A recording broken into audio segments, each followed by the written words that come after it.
Good evening, darlings. So, welcome to tonight's 41st episode of Greenwood Talks.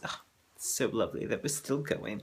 So, tonight's question is from an anonymous person who says, I just watched your advice on confessing to a friend and thought maybe you could answer something related. How do you turn down a friend who confesses to you without ruining the relationship? Very much like we talked about with the confessing to your friend, being on the receiving part is, of course, all going to be about communication, as we talked about before. But I think in some ways there's sort of more of a need to be sort of sensitive to the other person's feelings, particularly if it's a very close friend, you know. I would say it's very important to listen to what they have to say.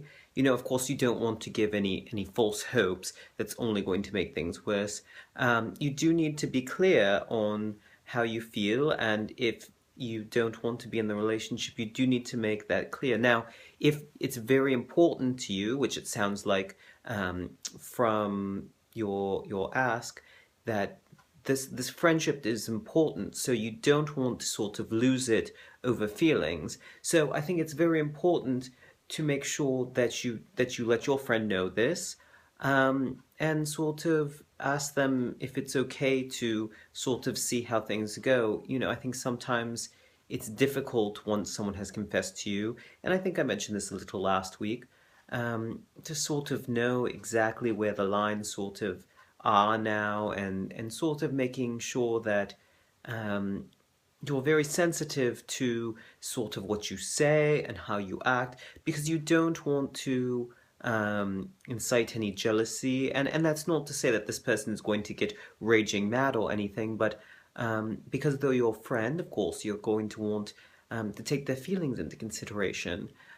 But you also need to keep your own feelings in mind too. So just be very clear, very forward and direct. But there's no need to get harsh or cruel about it.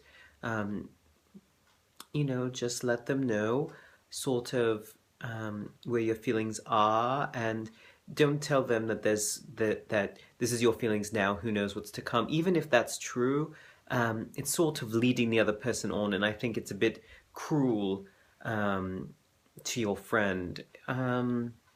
You know, unless you sort of are feeling like that may change in the near future. If it's something that you think you'd be willing to try, you know, you could sort of say that. But I would just keep that off the board entirely when possible. Instead, just make sure that you stress just how important it is that you remain friends, and ask if that's something they still want. You know, sometimes people decide that they want to be more than friends, and afterwards they don't want to go back to that friendship. So just make sure that you both know sort of what's going on with the other, and that you have each other's best interests as well as their needs in mind.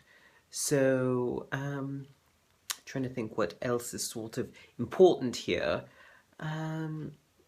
You know, I think it's just important, if you do get into a relationship afterwards, to be very sensitive to your friends' feelings. You know, sometimes you know, it's a sort of a small crush, and it's something that will be gotten over very soon, and sometimes it takes many years to sort of work past that, or you know, they may pine always, but that doesn't mean that you can still have a good, fulfilling friendship, although you do need to make sure that you're not sort of taking advantage of the other person's feelings. I think it's very important to remember that. So I can't really think of anything else to say that's of any use, so I'm going to stop here, darling. But if I think of anything else, or if you have any questions, let's just do this again next week also. All right, darling, cheer to talk.